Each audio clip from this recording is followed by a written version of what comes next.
মৃত্যুর আগে আল্লাহর কাছে যে 7টি জিনিস চেয়ে নেবেন।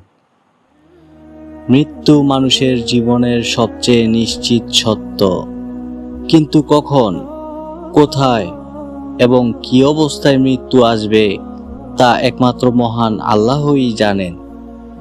একজন মুমিনের সবচেয়ে বড় কামনা শুধু দীর্ঘ জীবন নয়, বরং এমন মৃত্যু যার মাধ্যমে আল্লাহ সন্তুষ্ট হন এবং যা আখিরাতের চিরস্থায়ী সফলতার সূচনা হয়।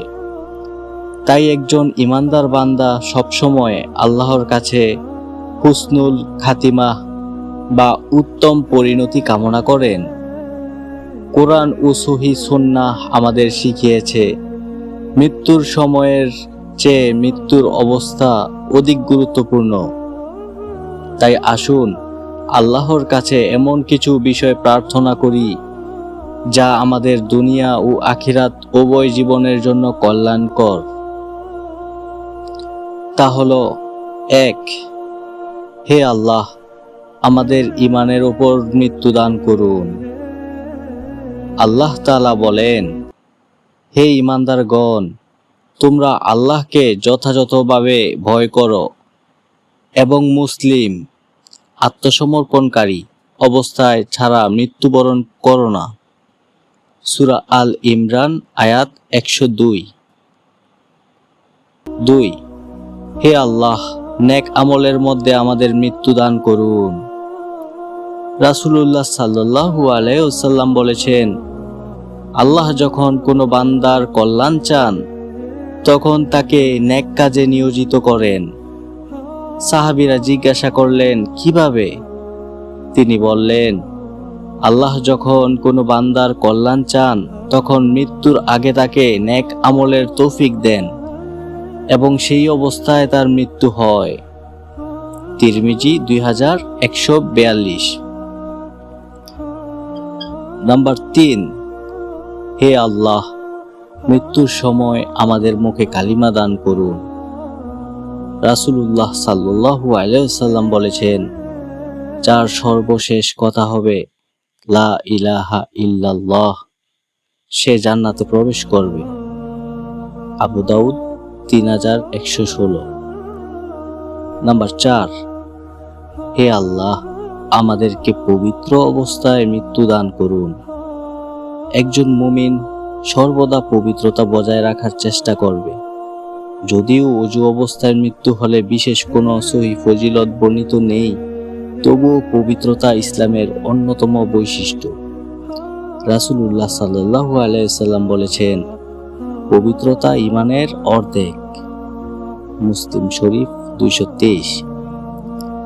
নাম্বার 5, হে আল্লাহ, যদি কল্যাণ হয় জুমার দিন বা রাতে মৃত্যু দান করুন। রাসূলুল্লাহ সাল্লাল্লাহু আলাইহি ওয়াসাল্লাম বলেছেন, যে মুসলিম জুমার দিন বা রাতে মৃত্যুবরণ করবে আল্লাহ তাকে কবরের ফিতনা থেকে নিরাপদ রাখেন। তিরমিজি 1074। নাম্বার 6, হে আল্লাহ, মৃত্যুর আগ পর্যন্ত তওবার তৌফিক দিন। রাসূলুল্লাহ সাল্লাল্লাহু আলাইহি ওয়াসাল্লাম বলেছেন, আল্লাহ বান্দার তওবা গ্রহণ করেন যতক্ষণ না তার প্রাণ কণ্ঠাগত হয়। তিরমিজি 3537। নাম্বার 7, হে আল্লাহ, আমাদের উত্তম পরিণতি হুসনুল খাতিমা দান করুন। মুমিনের সর্বোচ্চ প্রার্থনা হওয়া উচিত, আল্লাহ যেন তার জীবন ও মৃত্যুকে কল্যাণময় করে দেন এবং জান্নাতকে তার চূড়ান্ত ঠিকানা বানান। আল্লাহ তাআলা বলেন, রব্বানা আফরিগ আলাইনা সাবরাও ওয়া তাওয়াফানা মুসলিমিন। অর্থ, হে আমাদের রব, আমাদের উপর ধৈর্য বর্ষণ করুন এবং আমাদের মুসলিম অবস্থায় মৃত্যুবরণ করান। সূরা আল আরাফ আয়াত 126।